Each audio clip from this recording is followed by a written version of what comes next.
Introduction. This video presents the text of a blog post on the website Libcon by Mèo Mun, self-described as, quote, a Vietnamese anarchist collective working to make anarchist ideas and writing more accessible to Vietnamese speakers and provide an analysis of social struggles from a Vietnamese anarchist perspective, end quote. The purpose of this video is to make Mèo Mun's work more accessible to others and bring broader attention to their blog. You can also follow them on Twitter. See the video description for their social media links. This helps establish some context for Mèo Mun's blog post, which I will now read.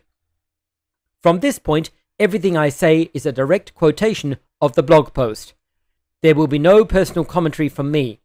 That belongs in a different video. The fight for partial freedom in Vietnam. On the list of candidates for Vietnam's 14th National Assembly election, an unexpected name is the new frontrunner. Luong Tay Huy, a 33-year-old activist, is now the first openly gay Vietnamese to campaign for a parliamentary seat. As Vietnamese anarchists, we consider this a bittersweet development and tentatively offer Mr. Huy our critical support. Don't denounce us as pseudo-anarchists shilling for politicians just yet. Our critical support for Mr. Huy does not equal a belief in reforming the system and is specific to the socio-political context of Vietnam.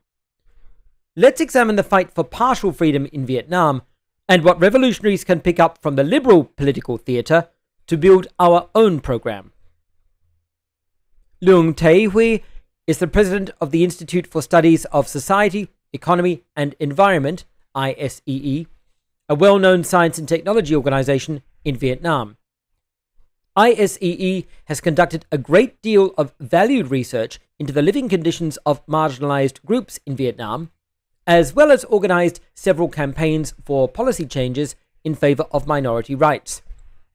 Their research and activism shed a much-needed light on the plight of Vietnam's most marginalized communities.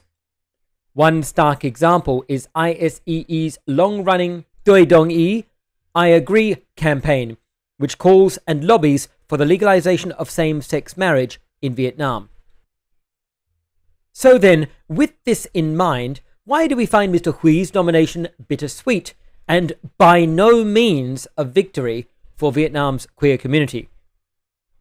From an anarchist perspective, marginalized people participating in the state apparatus cannot bring any long-term changes. Similarly, goals of diversity and inclusivity do have their use, but they won't dissolve the oppressive structures of our society. Politicians like Mr. Huy and liberal institutions such as ISEE are oftentimes learned and resourceful, sometimes with noble and lofty ideals. They may even believe in changing the system from within. But history has proven time and time again that one does not change the system. Rather, the system chews up passionate, righteous people and spits out power-hungry monsters devoid of revolutionary sentiments.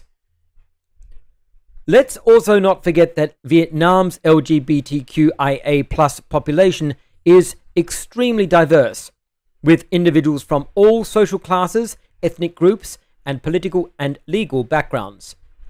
Even within the community, there are queer conservatives and nationalists shouting down the most moderate changes for the sake of tradition and national unity.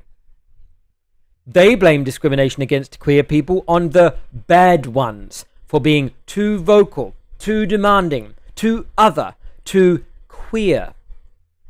They hold an almost religious faith in the state, believing that their benevolent socialist government is going to, figuratively, press a button and eliminate all injustices and inequalities. Their non-queer comrades, however, reacted quite strongly when they caught wind of the fact that ISEE is partially funded by foreign money, including money from the notorious United States Agency for International Development, USAID. Despite ISEE being licensed by Vietnam's Ministry of Science and Technology itself, the red fascists still hurl slurs, cry "Color Revolution," and barely tried to hide their burning desire for queer people to perish. As anarchists, we reject the meaningless appeal to tradition. We also know that the nationalists' and conservatives' ferocious reaction towards liberal institutes like ISEE is more due to their raging queer phobia, internalized or otherwise, than a righteous contempt for capitalism. Why else would they cheer when domestic and foreign capitalists exploit Vietnam's wealth of cheap labor and natural resources under the thin camouflage of socialist development, but are consumed by rage when the same capitalists invest in the equality industrial complex? We also have to admit, liberal organizations like ISEE fill an important gap in the absence of a robust revolutionary queer movement in Vietnam.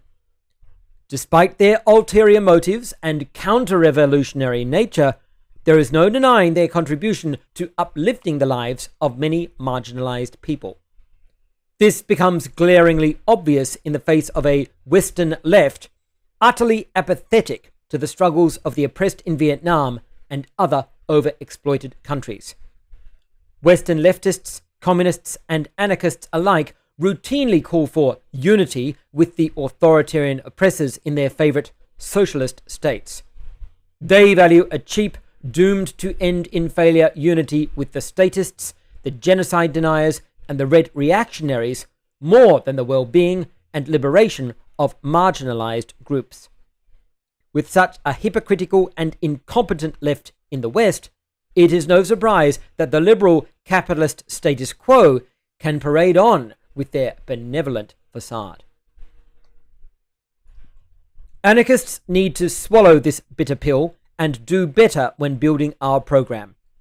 We cannot afford to be apathetic in the fight for partial freedom. To quote Malatesta, quote, "While preaching against every kind of government and demanding complete freedom, we must support all struggles for partial freedom, because we are convinced that one learns through struggle, and that once one begins to enjoy a little freedom, one ends by wanting it all." End quote. If anarchists abandon the countless small fights for partial freedom in our fight for total liberation, then we have already failed our most marginalized and oppressed, and our revolution is not worthy.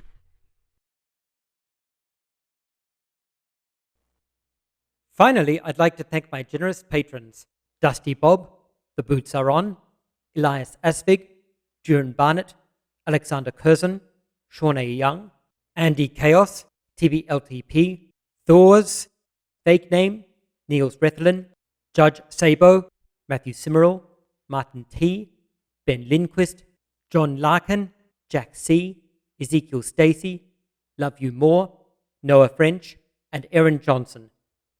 Please contact me if I ever pronounce your name incorrectly.